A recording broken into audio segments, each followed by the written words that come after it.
Assalomu alaykum hurmatli radio anglag'uvchilar. Adabiy anglatish programmamizda anglashinglarni qarshi olamiz. Bugungi programmamizda yozuvchi Tarxat Jilonning O'rxun shajarasi nomli tarixiy romanining davomini anglatamiz. Oldimizga bo'ri chiqdi. Bu yaxshilikning alomati. Qadimgi ajdodlarimizni ko'k bo'ri nijotlik yo'liga boshlab mangandek ish bo'ldi. Endi safarimizning qutuq bo'lishida shak yo'q. Topqaç degan topqaç, biz degan turk. Bizning o'zimizdan tutgan yo'limiz bor. Bizning e'tiqodimiz boshqa. Padişahimiz Sozon alildi o'zining orzuliq qizini sizlarga yotliq qilish orqali do'stligimizni yanada kuchaytirmoqchi bo'ldi. Tangri o'g'li Xanshenzunga bo'lgan cheksiz sadoqatimiz bilan jon familiyaliklar jamiyatini yo'qitib, o'rnini qutqizish uchun yurish qilyapmiz. Ushtum to'rt qirg'izlar kelib qoldi. Biz qo'shinlarimizni birlashtirib jangga chiqaylik. Hozirgi birinchi ishimiz jang qilish.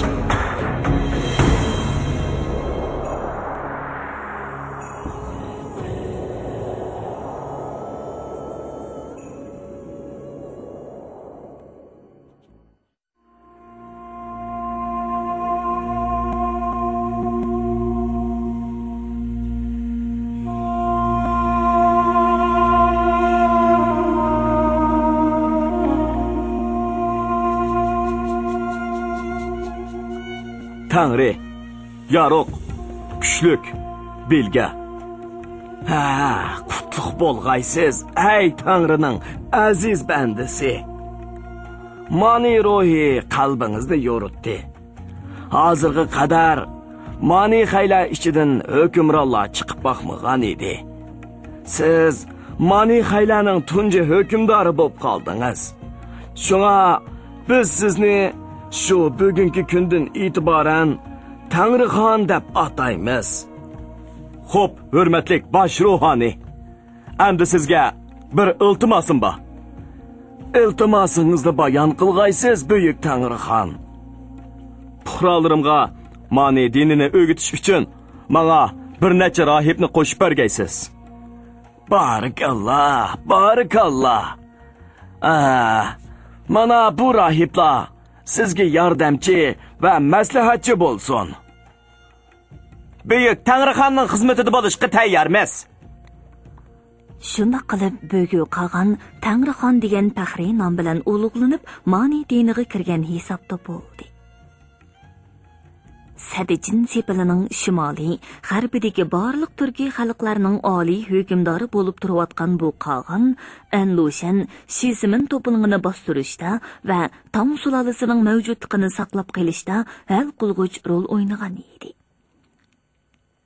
Mana endi u g'albilik jang qilib, Shijoviy qo'lidan tortib olgan Sharqi Ostani Loyang shahrida Sogdi ruhoniylarining da'vati bilan Mani dinini butun Uyg'ur xonligining o'rtaq dini qilishga bel bog'lab, 4 rohibni elib qasriga qaytdi. Chang'an shu yilning Tumuz kunlari Qutatmish qo'rdonliq musofirlar bilan binokorlik qurilishida ishlamoqda edi. U hozir xeyli o'ptalla usta bo'lib yetishib qolgan edi. Shu topda u yo'g'on xom kesaklarni ratlik tizib, tom qo'pirish bilan band edi.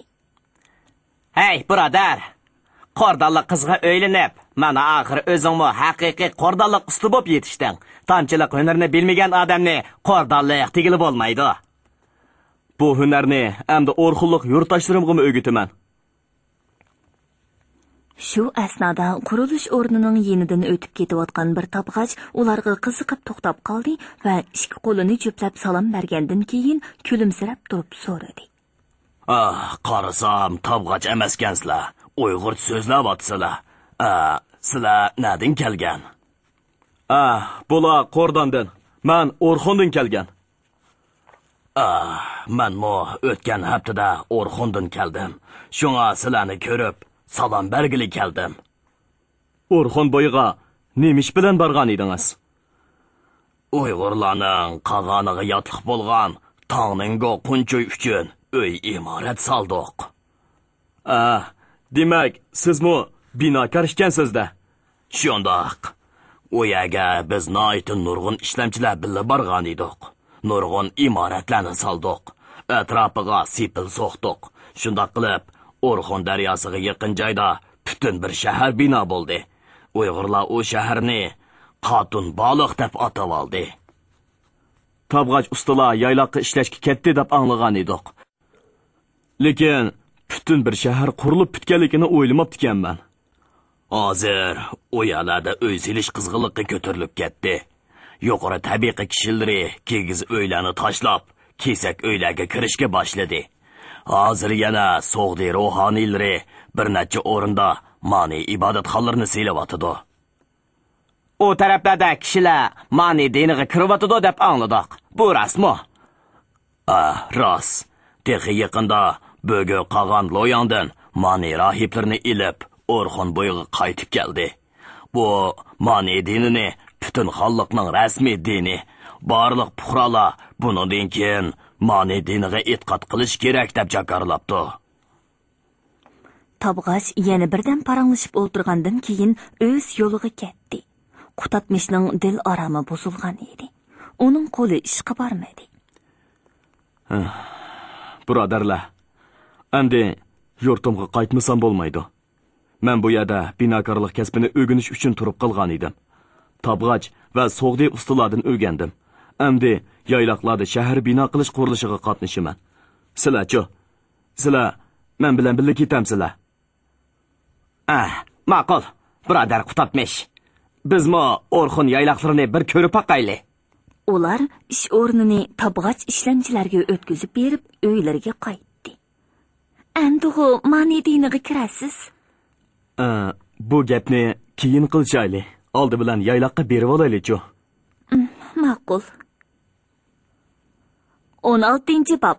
Mani va shaman.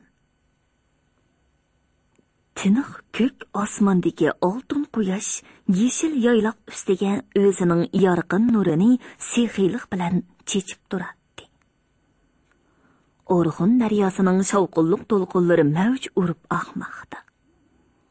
Qutatmish, Oyto'lun, qo'rdonliq ishlamchilar ishga horvig'i yuk taqlarini besib, bu poyonsiz kangri yayloqqa yetib keldi.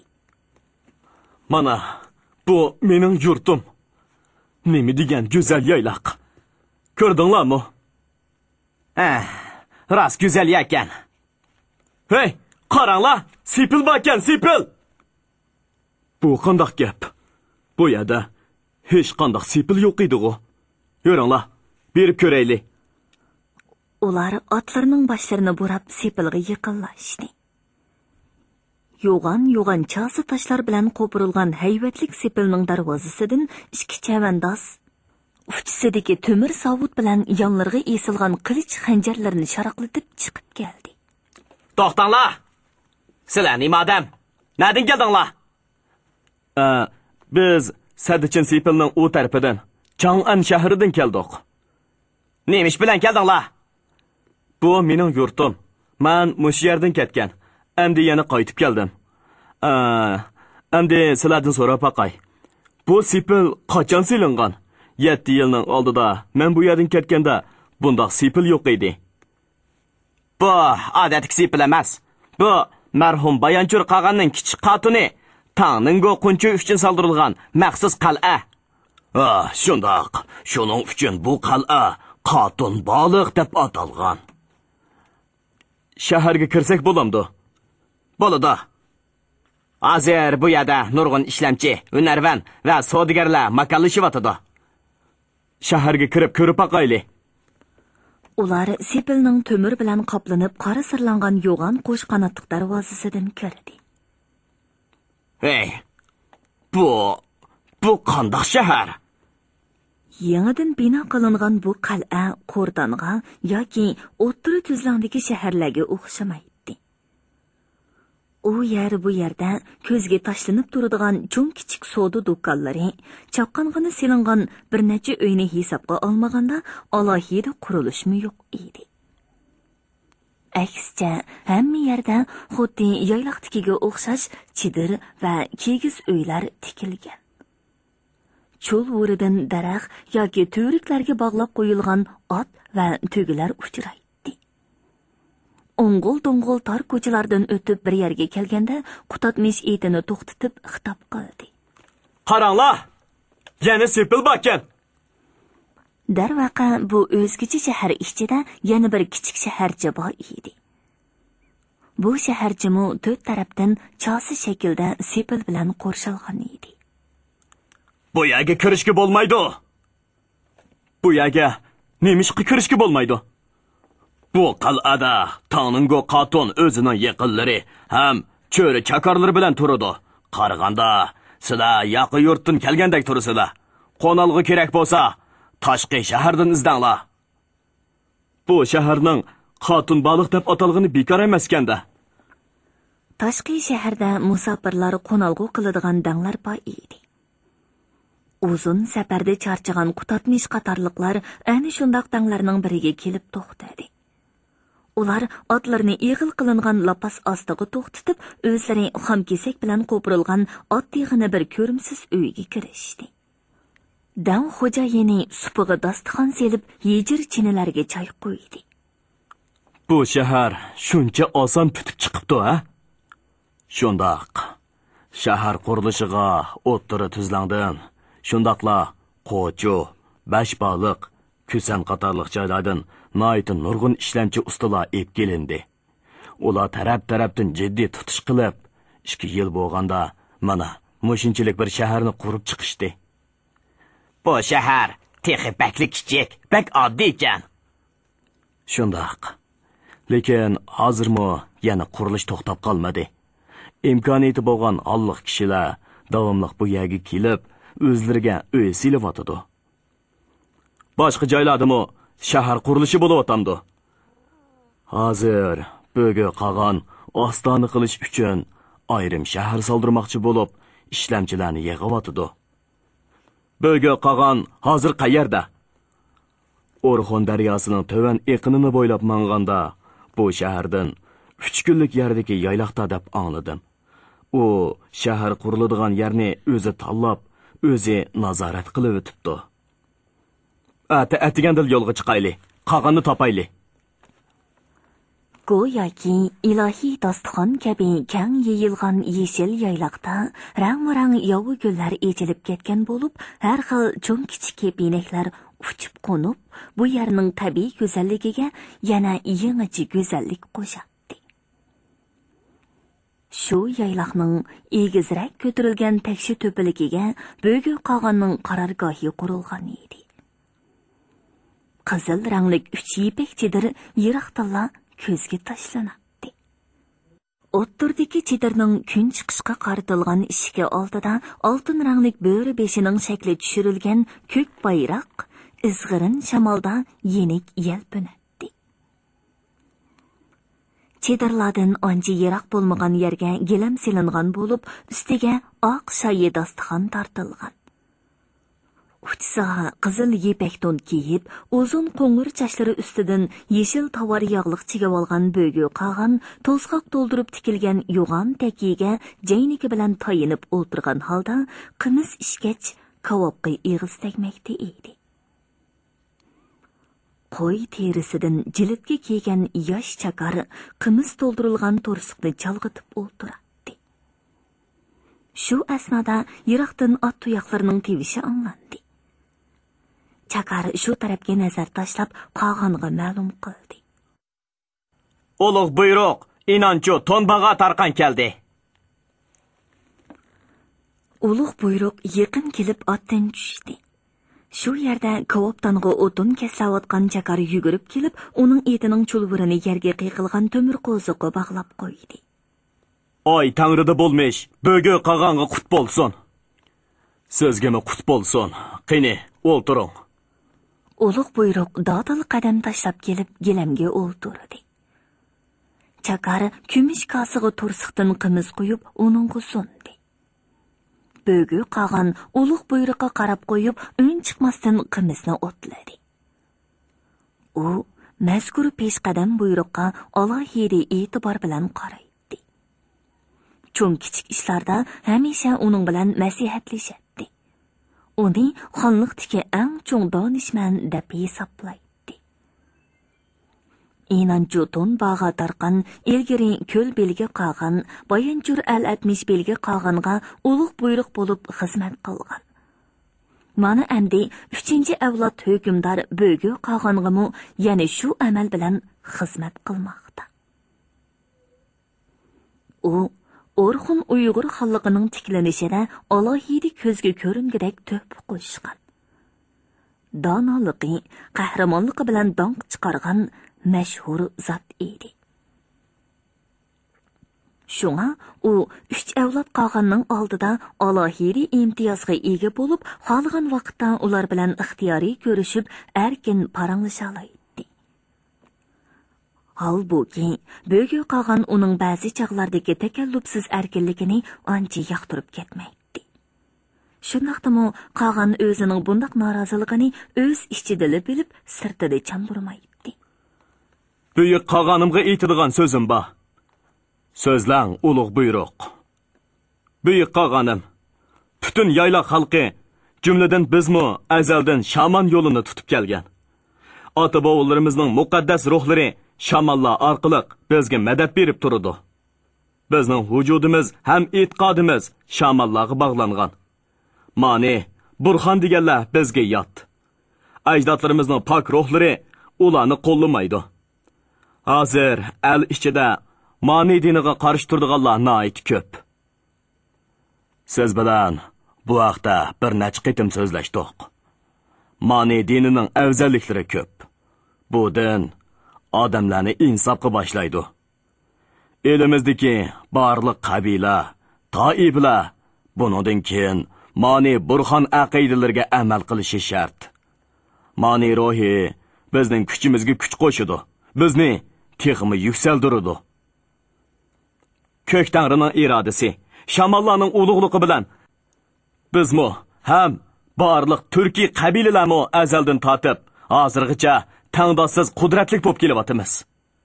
Endi bugungi kunga kelganda an'anaviy e'tiqodimizdan yuz o'rib, boshqa dinga kirsak, Ko'k Tangri, Ko'k bo'ri elimizga baloyi qazo yog'dirdi. Bas! Biz yanala Ko'k Tangri, Ko'k bo'rini ulug'laymiz. Ajdodlarimizning muqaddas ruhlariga sig'inamiz. Lekin elni so'rashda shamanlarning pol silib, peri o'ynashlar bilan emas, ma'ni Burxon ta'limoti bilan ish ko'ramiz. Balli. Bu ikki xil e'tiqodning aralashmasi bo'lib qoldi-ku. Bas! Ikki e'tiqod bo'lsin im bo'pti. Siz oldi bilan ruhoniylarning bayonlarini o'z qulqingiz bilan anglab beqing.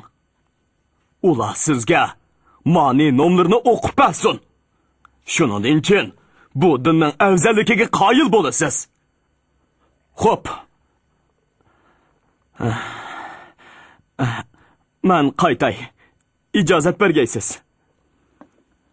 Bo'gi qolgan ma'qul bo'lganligini bildirib beshini irg'itdi. Ulug' buyruq etiga minib yurib ketdi. Yayloq an'anasini o'zgartib, ma'ni yo'liga mangan qolgan oldidagi kumush kosiga qo'yilgan qimizni ichishni unutib, uzoqcha xiyol surib o'ltirdi. Qog'onning uch chidiri tikilgan joydan ancha yiroq bo'lmagan yerda yana bir yangi yepak chidiri ko'rinadi. Shu chidirdan uzun oq libos kiygan taqirbosh Sug'di ruhoniy qalin bir kitobni qo'ltiqiga qisqan holda chiqdi va udul bo'gi qog'onning yeniga kelib gilamga yukindi.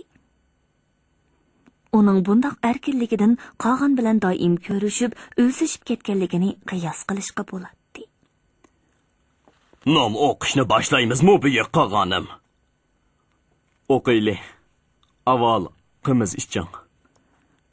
Ruhoniy chakar sunib bergan kumush kosini ishga olqini bilan to'sib, adab bilan rad qildi. Biz ma'ni murtlari go'sht yemaymiz, qimiz ichmaymiz. Haras, doim unutib qolaman. Lekin men go'sht yeb, qimiz ichadigan odatimni zoda o'zgartirmadim. Azru Tangri buyuk qog'onimni kechirdi. Chunki bo'gi qog'on Bütün bir xalqning aholisini dinimizga boshladi. Qog'onim, ibodatxona qurilishini qachon boshlaymiz? Pat arada boshlaymiz. Xotinbaliq shahrining qurilishida ishlagan ustalar o'z yurtlariga qaytib ketdi. Texi tunigilla, Qo'cho va Beshbaliq diyoridan bir qism ustalar keldi. Ularga yana bir turkum ishlamchilarni saplab berseklar, ish boshlanadi. Ruhoniy rozi bo'lgan qiyofatda beshini lang'ishitib qo'ydi-da, qo'lidagi nom kitobni ichib o'qishga boshladi. Qag'an beshini to'van selib, ixlos bilan tinglab o'ltirdi. Biroq nomni davomli o'qishga nasib bo'lmadi. Yaqinlab kelayotgan ot tuyoqlarining ovozi anglandi. Qag'an bilan ko'rishiman. Iltimosim bor. Bo'lmaydi. Bugun Qag'anning cho'lisi tegmaydi. Boshqa kuni kel. Nima odamsan? Sen bu yoqqa kelgin. Bo'gi Qag'an burilib ular tarafga qaradi.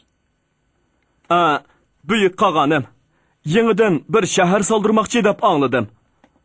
Shundoq, orada turadigan shahar soldirmoqchi bo'lyapmiz. Dadil so'zlaydigan azmatkansan. Endi senmi shahar qurish yaxshi emas, ota-bobomizdan kelayotgan an'anaviy turmush usulimizni o'zgartirishga bo'lmaydi demoqchimi? Yo'qsa buyuk Qog'onim. Dal aksicha, Beqirning uzoqdan beri shahar turmushiga yerismanligi bor. Beqirning marhum otasi yayloqlarimizda shahar bino qilish to'g'risida ko'kturuklarning o'zmish qog'oniga va bizning marhum Boyonchur qog'onimizga bir necha qitim taklif bergan ekan. Rahmatlik otam Beqirga binokorlik hunarini o'rgan. Bizning kishilarimizmi keyin hamon bir kuni shahar turmushining afzalligini tushunadi. Ana shu chaqda hunar sana asqatidi deb vasiyat qilgan. Mundaq degan. Sening otang kim bo'ladi? Uning nom sharpi nima? Otamning ismi Bota Sumboqa. U ko'kturuk davridan tortib harvkashlik qilib o'tgan. Esimda bor. Ilgari u savdo karvonlariga bosh bo'lib, doim o'tira tuzlanga, Oltoy, Qo'cho, Beshbaliq, Eli qatorliq joylarga qatnab turadi. Ras. Uning shahar bino qilish to'g'risidagi takliflarini men anglagan. Sen shu kishining o'g'li ekansan-da. Shundoq, Botasin Boqining o'g'li bo'laman. Amsa, otangning vasiyatiga amal qilib, binokorlik hunarini o'rgandingmi? Albatta, buyuk Qog'onim. Beqir Chang'an shahrida 7 yil turib, tabg'ach va so'g'di ustalardan o'rgandim. Bu yerga shuni deyish uchun kelganmi? Shundoq, buyuk Qog'onim. Shahar qurilishida ishligim bor. Sen o'zing yolg'izmi? Yo'qsa buyuk Qog'onim, Beqirning Qo'rdan shahridan kelgan sheriklari bor. Ular usta tamchi. Gap shu yerga kelganda Qog'onning yenida kitob tutib o'ltirgan So'g'di ruhoniy so'zga aralashdi. Qordonliqlar butqi cho'qinadi. Lekin bugun Qog'onning qo'l ostidagi yerlarda ma'ni dini rasmiy din qilib bekitildi. U qordonliq sheriklaring endi qanday qilmoqchi? Mening ayolimmi qordonliq. U Chang'anda ma'ni diniga kirgan. Endi menmi buyuk Qog'onimizning irodasiga itoat qilib, ma'ni ta'limotini qabul qilaman. Qordonliq birodarlarimmi shunda qilmoqchi? Unda qo'si yaxshi. Ma'qul amsa. Atiganda shu qordonliq birodarlarini boshlab kel. Mening odamlarim sizlarni shahar qurilishi bo'ladigan yerga boshlab boradi. Oradan 1 yil o'tdi. An'anaviy shaman dinining himoyachilari bilan yayloq turmushiga yangidan singib kirayotgan ma'ni dinining targ'ibotchilari o'tirisidagi talash-tortishlar texicha besiqmayotdi. O'tgan tog'lari ichidagi bir qishloqda chorvachilar g'ulg'uli qilishmoqda. Qari burdini tekshi qirqib yasab olgan bir yigit to'limi qomatlik va surlik bo'lib, o'ttirdagi ko'tak hormining to'pisiga chiqib olib so'zmanlik qilmoqda edi. U beshiga bulg'un terisidan tikilgan qalpoq, uchsiga xuddi tabg'ashlarning esil zotillaridek seriq ajdahoning surti tushirilgan uzun tovar don kiygan bo'lib, qaramoqqa katta boydek ko'rinadi. Ey xaloyiq! Biz azaldan egiz tog'larda, burkutdak, keng dala cho'llarda, qoplandak erkin yashab kelgan ko'chman xalq. Biz shahar sepilining ichida qapsilib yashay olmaymiz. So'g'diylarning o'z ibodatxonalarini qurib, ruhimizni bulg'ishiga hargiz yo'l qo'ymaymiz. To'g'ri gap qilding, Masmadar. Bizga shahar kerak emas. Bizga so'g'diylarning ibodatxonalari kerak emas. O'zimizning o'rib odatlarimizni tashlab, ya toifalarni do'rash xoinlarning ishi. Sen bizning ko'nglimizga gapni qilding, Masmadar. Bu dal yilqi ko'ni qaroqchi Qutatmishning ashaddiy dushmani Masmadar edi. Tinch va xotirjam turmushga aslo ko'nalmaydigan kolli kesar har joylarda qatirib yurib, bo'longchilik, qotillik qilib, harom boyliqqa ega bo'lgandan keyin o'tayotgan bag'riga kelib makallashgan edi. Keyin yana jinoyatlik ko'ngliga shayton kirib, go'zal otar qizni aldab elib qochgan edi. Chang'anda u isyonkor so'g'diylar bilan birlashib, to'polondan to'qash o'g'irlash istikida Fanyang oymiqidagi Anlushan qo'shoniga fidoi bo'lib qatnashgan edi. Axir o'zining vaziyatni xato mo'ljallanganligini tushunib, kayni-kaynidan zafar quchib ilgirlayotgan Uyg'ur qo'shoniga so'qinib kirib olgan edi. Shuning bilan u Anlushan Shisimin tarafdorlarining fojialik taqdiridan qutulib, yana omon esan o'tayotgan tog'lari ichiga qaytib kelgan edi. Mana endi uning tinim topmay qutirab turadigan yovuz tabiati yana o'zini ko'rsatishga boshladi. Jim yotgandan foyda yo'q. Ma'lumotchilik ichidan nafga erishgili bo'ladi. Mana hozir toza obdan fursat keldi. Masmadarning fursat degani shuki, bo'gi qolgan mani dinini butun xonliqning rasmiy dini deb jakarlagandan keyin qora bodon ichida g'ulg'uli ko'tarildi. Norozilik kayfiyati avj oldi. Qolganning amr farmonlariga bo'ysunmaydigan, mani xaylarning targ'ibotchilarini tutib olib uradigan ishlar yuz berishga boshladi. Qarindoshlar! Azg'ullar silayotgan uy imoratlarni buzib tashlaylik. Bizning tog' dalalarda yashaydigan esil urf odatimizni o'zgartishga yo'l qo'ymaylik. Yuringlar! Yuringlar! Ozg'un munofiqlarning adibini beraylik. An'anaviy e'tiqodning ta'sir kuchi bilan as-hushini yo'qotgan kishilar ot uloqlarini minishib, qilich yoki xanjar pichoqlarini yonlariga esishib, tog'dan saldek yamrab tushkili turdi. O'rxun daryosining yuqori eqini doirasidagi Qarabalg'osun degan joyda yana bir shahar qad ko'tarishga boshladi. Bu shahar texi qurilib bo'lmay turibla O'rta Baliq degan nom bilan ataldi. Pat oradan qurilish ishlari tamomlangandan keyin bu shaharga bo'gi qog'on va uning 9 buyruqi oila tavobatlari bilan ko'chib kelib o'ltiraqlashmoqchi edi. Qutatmish o'zining qo'rdonlik birodarlari bilan bu shaharning qurilishida jiddiy ishlayotganiga 1 yil bo'lay deb qolgan edi. Bu yerda ulardan boshqa Qo'chu, Beshbaliq, Kuysan qatorliq joylardan keltirilgan ishlamchilar va yerlik fuqarolardan safarbar qilinib kelganlarmi nihoyatda ko'p edi. Ish amgak rosa qizib ketgan edi. Ba'zilari uy solmoqda, ba'zilari yog'ochchilik, to'mirchilik qilmoqda. Yana ba'zilar shahar atrofiga sepil qo'pirmoqda edi. Sepildan ancha yiroq bo'lmagan joyda cho'ng xumdan bo'lib, u yerdami bir turkum ishlamchilar xish, kahishlarni pishirib tovlamoqda edi. Qutatmish qatorliq bir nechaylan egiz ko'tirib silingan bir imoratning o'g'zisiga kahish yotqizmoqda edi. Ayni shunda qizg'in amgak qaynimida o'tayotgan quyoshliq bahor kunlarining birida kutilmagan bir voqea yuz berdi.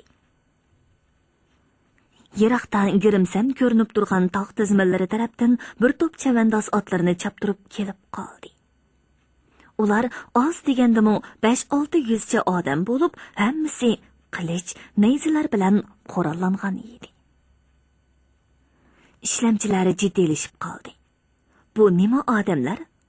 Qaraganda alpozi yomondek ko'rinadi. Hammadan avval Qutatmish ahvolning chatoqligini pamladi. Birodarlar, darhol qo'ralanaylik. Buningdan burunmi bir qism kishilar bu yerga kelib, ishlamchilarni haqoratlaydigan, ba'zida urushib, mushlashib qoladigan yoki tosh to'qmoqlarni ko'tarib hujum qiladigan ishlar bir necha qitim ko'rilgan edi. To'g'ri. Bundaq chaqlarda qolganning shahar qurilishini nazorat qilib, atrofda chorlab yuradigan cheriklari chatoqchilarni qamchilar bilan savob qo'g'lib o'tadi. Shundaqdimi, ishlamchilari ehtiyot yuzasidan yeniga qurol elib yuradigan bo'lgan edi. Shundaq qilganimi durust bo'pti ekan. Qutatmishning chaqirqi bilan hammaylan qo'llarga qilich, palta, to'mir go'rzalarni elib tayyor turishdi. Sirtdan kelgan chavandozlar texi qurilib bitmagan sepilning oldida to'xtab qolaymaqan varqirashdi. Shu asnoda ularning orasidan biri sapning oldiga chiqib, qilichini qinidan sug'urib oldi. Yurtdoshlar! Bu azg'un munofiqlarning uylarini chiqib, mol-mulkini, xotin-qizlarni o'lji qilib olayli. Qo'rqmanglar! Shaman avliyolarimiz bizni qo'llaydi! Qutatmish o'g'izdan uningga qarab, g'azabdan titrab ketdi. Hey, mal'un masmodar! Bu senmiding? Seni izlab topolmay yuratdim. Oxir o'zing oldimga kelsan. Endi ajining to'shdi. Bu pastkash qaroqchi. O'z qo'lim bilan jiningni olaman. Shuning bilan bu quturgan to'polonchilar otlarini choptirganicha shahar sepilining texi darvoza o'rnatilmagan kirish eg'izidan ichkariga kirib ketishdi. Ishlamchilarning ko'pchiligi o'z oillarini bu yerga yo'tkab kelib, silinib bo'lgan kesak uylarda yoki o'zlari tikib olgan kigiz uylarda vaqtliq joylashgan edi. Shunga ular o'zlarining jonijon manfaatini qo'g'dash uchun jinini tikib qo'yib, raqiblarga qoplonda qaysarlik bilan etildi. Ikki taraf giralishib, dahshatli ur-yiqit boshlanib ketdi. Lekin to'polonchilar otliq bo'lg'achqa piyoda ishlamchilarni ro'shan ustunlik bilan qistab surishga boshladi. Oxir ishlamchilar o'g'zilarga chiqib elib, otliqlarga tosh, kesaklarni otdi. O'q yasibalar o'q o'sdi. Qutatmish aksicha o'g'izdan tushdi va bir bo'lik azmatlarni boshlab otliqlarning oldiga etilib bordi. Qilichini shiddatli o'ynatib, birining etini yiqitdi. Ikkinchisining beqinidan to'shik ochdi. Uchinchisini egardan tortib tushirib kallasini oldi. U hamon ishlamchilarni surib kelayotgan masmadarga yiqinlashishga tirishadi. Shu asnoda shahar atrofida chorlab yurgan qolgan cheriklari kelib qoldi. To'polonchilar ularni ko'rib, hech nimaga qaramay qashqila turdi. Lekin masmadar qaytishga oldirmadi. U etini choptirganicha Qutatmishning oldiga bostirib keldi. Ha! Sening jiningni olmay turib ketmayman. Ikkalan biri otliq, biri piyoda qilishvozlikka tushib ketdi. Har ikkisi bir-biriga bo'sh keladigandek emas edi. Ishlamchilarning to'dasi qolgan cheriklarga agishib, qochqon to'polonchilarni qo'g'lab ketishgan bo'lib, shahar ichida oz bir qism kishilarla qolgan edi. Ular yolg'iz qilib johillik bilan elishayotgan masmadarga etilib keldi. Bu johil qaroqchi Qutatmishni osonlikcha joylab etkili bo'lmaydiganligiga ko'zi yetib, darmonsiz zardi bilan tishlarini g'uchurlatdi-da, etining beshini keyniga burab badar qochdi. Qutatmish egisiz qolgan bir otni chaptaslik bilan tutib olib mindi-da, uning keynidan qo'g'ladi. Masmadar boshqa to'polonchilar ketgan tarafga mangmasdan, aksicha o'zi bexatar deb o'ylagan odamzotsiz ochiq dalaga yo'l oldi. Qutatmish etining beqillariga o'tiklarining o'kchilari bilan qattiq niqtab, uning orqasidan bo'rondek uchib kelyotdi. Ayol o'tmay u yetishib oldi. Insijin ko'rinmaydigan kang dalada ikki raqib qaytadan tutishib ketdi. Po'lat qilishlar bir-biriga qattiq so'qilib, o'chaqni tatdi. Otlar tepchaklab ansiz kishnaydi. Mardni maydonda sinaydigan bu yakma-yak elishish ancha uzoq davomlashmadi. Qutatmish mingan otning beshiga qilich tegdi. Ot gup qilib yiqildi. qutatmish egardan qonqib chiqib, qo'yiq o't cho'p bilan qoplangan qora tuproqqa do'milab ketdi. Ha! Endi tugashding. Masmador tantanalik varqiradi va etini devitib kelib, qilichini kuch bilan chopdi. Qutatmish chaqqonlik bilan o'zini chetga oldida, qo'lidan chiqib ketib yerda yotgan qilichini oldi va shu hamon Masmadorga yondan etilib kelib, qilich urdi. Masmador bir yong'i qiyshib, beqinini tutqanicha egardan tushib ketdi. Ammo uning bir puti o'zangiga elinib qilib, beshi yerga tekkan holatda so'ngilab qoldi. O'rkib ketgan ot bor kuchi bilan dalini bo'ylab chepib ketdi. Qutatmish otning kaynidan xeyli bir yerlargacha yugurib beqib to'xtab qoldi. Uninggacha shaharda qolgan ishlamchilarning ba'zilari otliq, ba'zilari piyoda ilgari-keyin bo'lib bu yerga yetib kelishdi. Qutatmish otliqlardan birining kayniga mingashdi. Ko'pchilik Masmadorni so'rab ketayotgan otning kaynidan qo'qlashdi. Yosh chavandozlardan biri uchqandek berib u otni tutib oldi. Qutatmish yaqin kelganda otdan tushib qaradi. Masmadorning allaqachon jini chiqib ketgan bo'lib, ko'zlari qo'rqinchli tusda yo'g'on echilib qolgan edi. Ishlamchilarning shahar ichidagi oila tavobatlari parakandichilikdan xabar topgandan keyin uy-uylardan terilib chiqishgan edi. Qutatmish va uning hamrohlari shaharga qaytib kelganda, yashangan ota-onalar, ayollar, ushshaq bolalar ularning oldiga yugurishdi. Güzel Aytulun ön silib yig'lagan beti Qutatmishning bo'yniga esildi. Qutatmish! Tangriga shukr. Sog' ekansiz Qutatmish. O'tgan tog'lar bilan O'rg'un daryosining o'ttirisiga joylashgan Qaribalg'osun yoyliqi, suvlari alvak, o't cho'plari bo'liq o'sgan bo'lib, tabiiy manzarasining go'zalligi, mol chorvasining xilliqi bilan mashhur edi. Eng yaxshi nasllik otlari musha yoyliqda yetiladi. Qo'y kalalar erkin yayrab tez ko'payadi. Uning ustiga bu yer xalqning markaziy qismiga joylashgan bo'lib, har tarafdagi turli qabila toifalarning xiris va hujumlarga doim uchrab turadigan ko'chmanlik turmushida hukmdorlar uchun toza ko'ngildagidek turalg'u bo'la oladi. O'tmishdagi ko'kturk hukmronlari, keyingi Uyg'ur xonlarining hammasi mushu Qaribalg'osunni o'rta qilgan.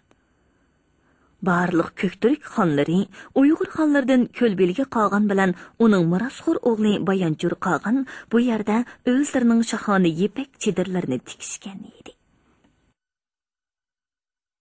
Hurmatli radio anglag'uvchilar, yozuvchi Farhod Jilanning O'rg'un shajarasi nomli tarixiy romanini bugun mush yergacha anglatdik.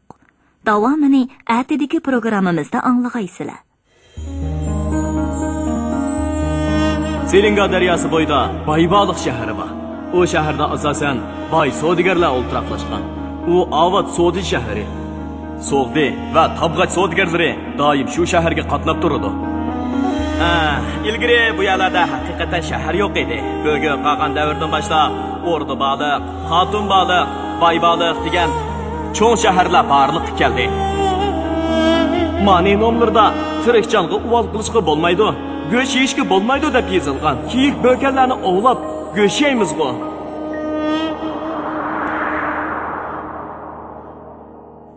Bugungi programmamizning diktorlari Dilnigar Hasan, Salihjon Ro'zahoji, ovoz texniklar Po'lat Tursun, Tahir Yasin, mas'ul muharrir Ilhom Mahmud, Abdurasul Abdurahim, nazoratchi Gulbahor G'upur. Bugungi adabiy anglatish programmamiz mush yerda oxirlashdi.